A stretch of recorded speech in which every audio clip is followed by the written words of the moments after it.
Ξεκινάμε με μια βουτιά από τους πιο μικρούς μαθητές της μικρής Αθήνας και ένα θερμό χειροκρότημα από όλους εσάς.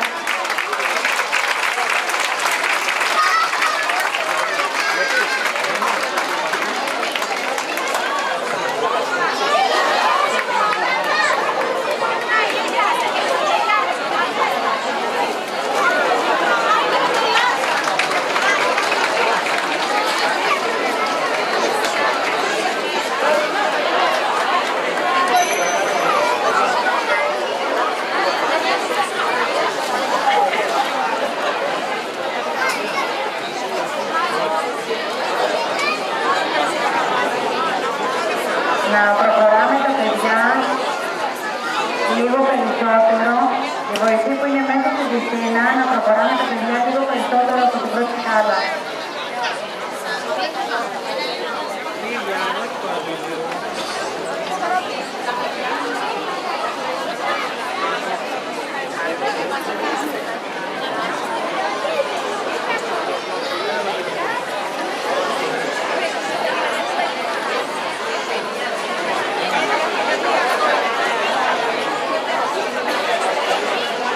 Και συνεχίζουμε με την επόμενη σειρά των μικρών αυτών και αστυνομιών.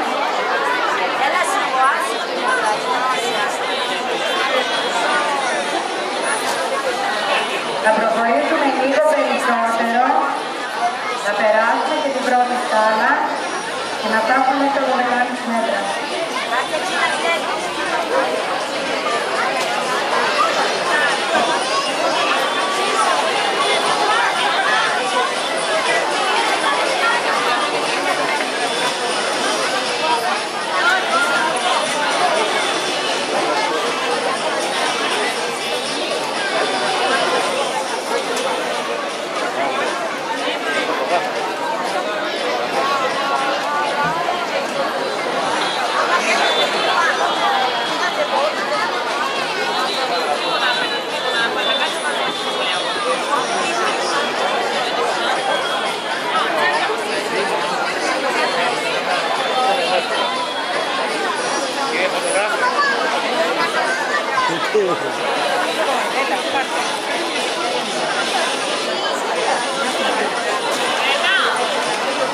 Πολλά από τα παιδιά αυτά ακολουθάνε και δύο ίδιες μήνες μόνο, οπότε το χειροκρότημά τους δίνει μεγαλύτερη αξία σε αυτό που βλέπουμε. Μετά από τη βυθίνα εκμάθηση, τη μικρή βυθίνα που λέμε εμείς, διαχωρίζονται τα παιδιά σε το άθλημα της κλασικής ή της συγχρονισμένης κολύμβης.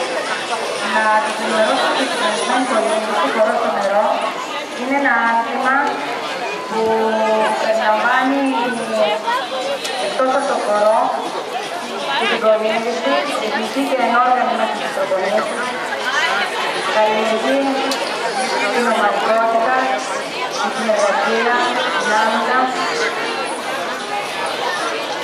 και σίγουρα τη χάρη και την ομορφιά στα κορίτσια που το πιστεύουν.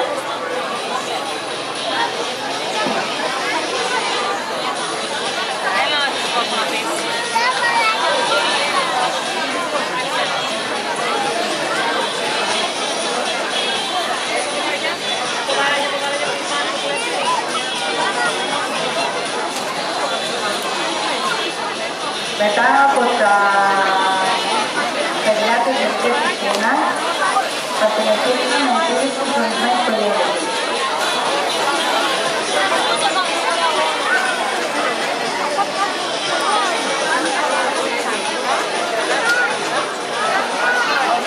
Οι προπονήσεις του Ορίωνα γίνονται όλο το έτος, από Σεπτέμβριο μέχρι και τέλος Ιουνίου. Για τα τμήματα εκμάθησης, οι προπονήσεις γίνονται εδώ το Πολυτεχνείο, στο Λίνο. Η συγχρονισμένη κολύμβηση στους σημερινούς μήνες προπονείται στο Πατρίδιο, στο Λυκείο. Και στους καλοκαιρινούς ερχόμαστε εδώ το Λίνο. Το ίδιο περίπτωση πρόγραμμα ακολουθείται και στην κολύμβηση. Δημοκράτες και δύο πίσω.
Ο ελεύθερος με το ήλιο είναι από τα πρώτα πολιτικά στήριξη που δάχονται